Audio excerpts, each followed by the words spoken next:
positivity. So thank you very much. I feel better already.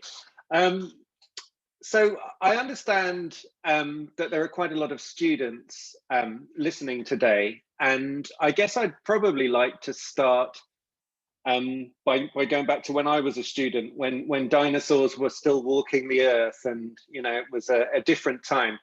I graduated in 1996, and like now, the world was really in a terrible state, but it was an economic problem rather than a kind of health pandemic that was devastating communities and business. And I really think it's important to say what I did then that you might want to do now as a sort of first step out into getting employment and those kind of things. And I guess my advice that I would give for what I did back then was really I was just myself, and I was extremely enthusiastic.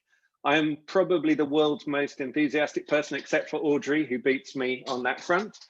But I think that enthusiasm and authentic passion are absolutely essential for succeeding at a time like now.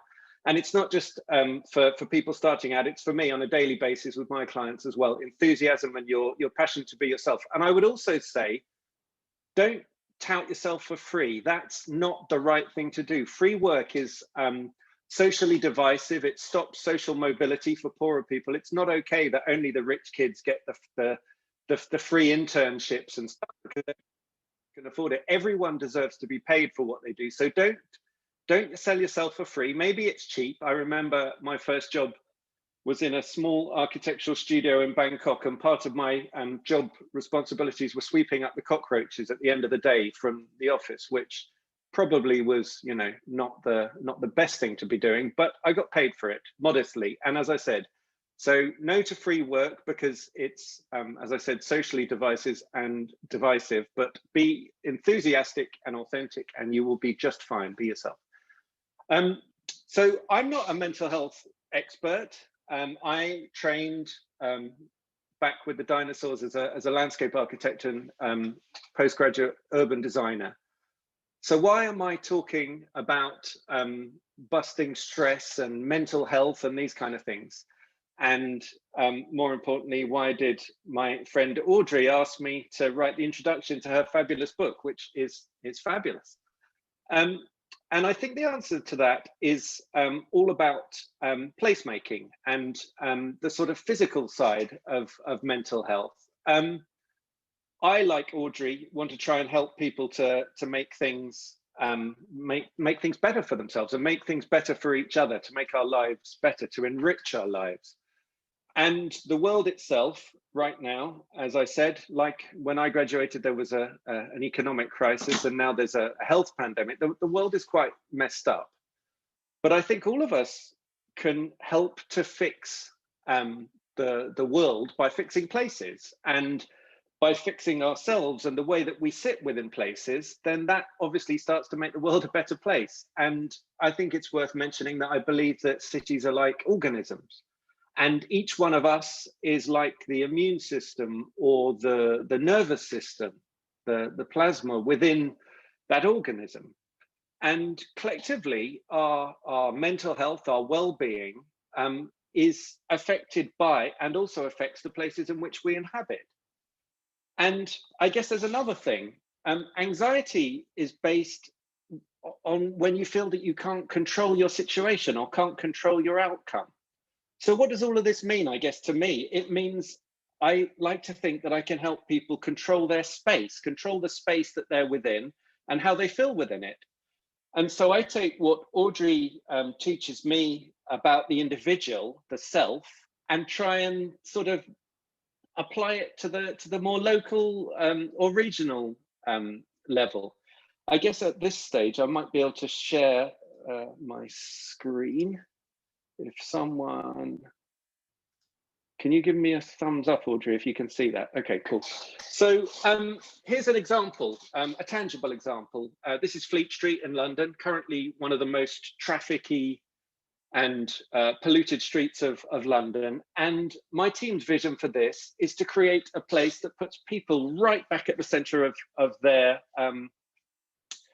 their existence. We haven't sought planning permission for this or anything like that. This isn't being built as I speak. I wish it were, but it was really just what the team put together to try and understand how we could put the self, ourselves, right back at the middle of the places that we inhabit. And this, as I said, is my vision for London. But I think this really can work for ourselves on a more local, even more local level than this. For example, I have my own special happy place, and for me it's my garden, and sitting in my garden gives me a place to just relax and think about nothing, essentially think about as little as possible. And I've said it before and I'll say it again, it's very important to remember that doing nothing is actually doing something. And I think if we as individuals find this incredible happy place close to somewhere, I mean, you don't have to own it. It could be in a park, on a bench. It can be in a Starbucks or wherever. And I think it's important to remember that this can be at the center of our own mental health and our own mental well-being. And I guess my point is if you took a number of these spaces and congregated them together in a city in the way that I've illustrated in this image, I think that starts to talk about the way that our own personal space can really improve the mental health of ourselves and hence our communities, hence each other, working all the way up to hopefully making the world a slightly better place. And I guess the other thing I'd like to do is just, I know that she'll get a more formal introduction later. I'd like to speak about Audrey because I think it's important. That's why I'm here. She's here because she asked me to write the introduction to her book that hopefully now makes a small bit of sense of why she asked to do that. I think other than myself, Audrey is the most enthusiastic person I've ever met in my life. And I think her positivity and her energy inspires me so much.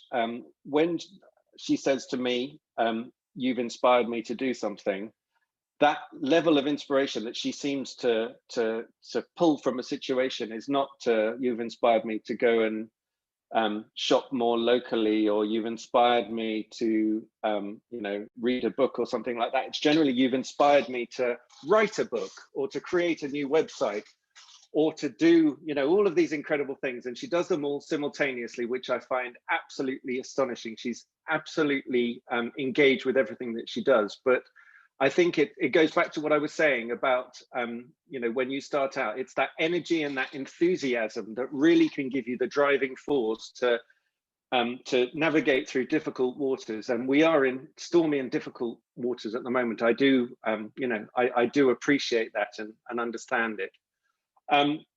And Audrey also has inspired me to pull myself out of my own professional silo in which I was sitting before, and to try and understand a little bit more of her world. I know that, in fact, Audrey told me it's Stress Awareness Month. Well, it's also World Landscape Architecture Month. And I trained as a landscape architect, thank goodness, all those years ago. And I think it's very important that we apply the resilience that I try and drive through my projects to the self as well, to create a resilient and a robust self. There's a real parallel between our physical surroundings and the self and the mental health, which Audrey and the other panelists advocate and will teach you people how to improve and strengthen as well. So with that, I think I will hand back again and say thank you very much. I'm delighted to be here. I hope what I said made some sense. You never quite know in these situations. Thank you very much.